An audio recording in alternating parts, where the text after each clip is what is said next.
За энэ хуулийг дэмжиж байгаа гишүүдийн нэг бас өргөн барьсан гишүүдийн нэгэ. За тэгээ энэ маш чухал хууль байгаа. Би одоо сургуулийн багш хүн сургууль дээр ажилладаг. Одоо энэ Б буюу энэ электрон тамхи татж байгаа асуудал одоо сургуулийн хүмүүжил төлөвшил энэ асуудал дээр маш ноцтой асуудал болчиход байгаа. Өөрөөр хэлбэл гамшиг болчиход байгаа. Тэгээ энийг давах гад багш нар маш их цагаа бардаг. Тэр нойлын өрөөг одоо отоо зогсож идэг гэдэг шиг зүнх савын нэгж гэдэг гэхээс эхлээд маш их асуудал өөрсдөө тэр хор уршиг нь мэдээд идэг. Гэтэл энэ хүүхдүүдийн дунд ингээд бүр давалгаалаад одоо мод болоод тэг нэгийг ингээ уруу татаад ингээд яваад байгаа. Тэгээд тэр хор хөнөөлийн одоо сайн ойлгохгүйгаас тэр л одоо хүүхдүүдэд сайн хүрэх хэрэгтэй. Харин яаж хүрэх вэ? Хор хөнөөлөг одоо багш нар мэдээд ярьдаг. Гэхдээ тэр нь одоо үнэхээр тийм далаацтай хүрхгүй байна уу? Хүүхдүүд ингээ шохороход ингээ яваад байгаа. Тэгээд сая 170 хэд дахин нэмэгдсэн энэ гэдэг чинь амар тоо байна. Тэгэхээр энэ бол одоо яг цагаа олдсон энэ хууль байж байгаа. Тэгээ бид нар аврахын тулд энэ хуулийн дээрээ л тэр одоо мэдээд зүгээр үн нэмээд татвар нэмээд ингээ багасхыг гэдэг энэ цаашгаа одоо дамын 8 гэдэг шиг нөгөө газар аваад өшөө бас ингээ явчих вэ гэдэг талаас нь бас эдийн засаг талаас бас харах хэрэгтэй баг. Өөрөөр хэлбэл тийм 8 бас буруу талаараа цэцгэлэх вэ гэдэг дээр бас анхаарах шаардлагатай.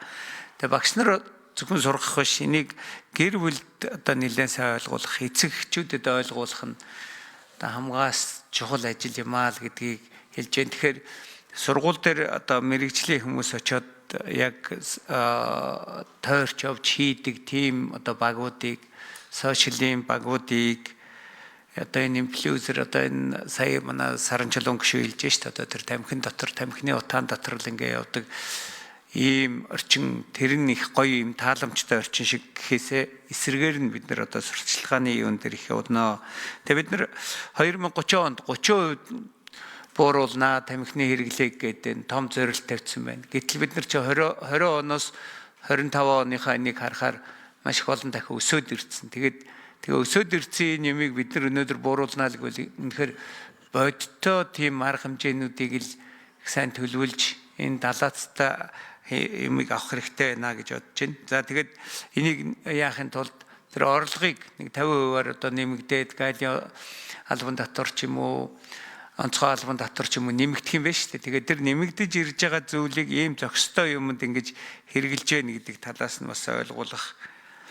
Одоо хүүхдийн хичээлээс гадуурх зөв зохистой одоо цагаа өнгөрөх тэр одоо зүйлд өөрөөр хэлбэл энээс олсон орлогоор спорт одоо дугуйлан секцийн бид нар одоо идүү центр гэл нэг гоё тийм төв гарцсан байж идэг штэ. Тэрэн шиг ийм төвүүдийг дүүргүүдэд, аймагуудад энэ төр барихт нь бас энэ онцгой татвараас орж ирсэн өрн одоо орлогоос бид нар санхүүжүүлж ингэж явсан ч гэдэг юм. Тийм эерэг талынхаа сурталчилгааг бас сайн хийж ил тод зарцуултыг их гаргаж ирж энэ бас үр дүнгээ өгөх бах.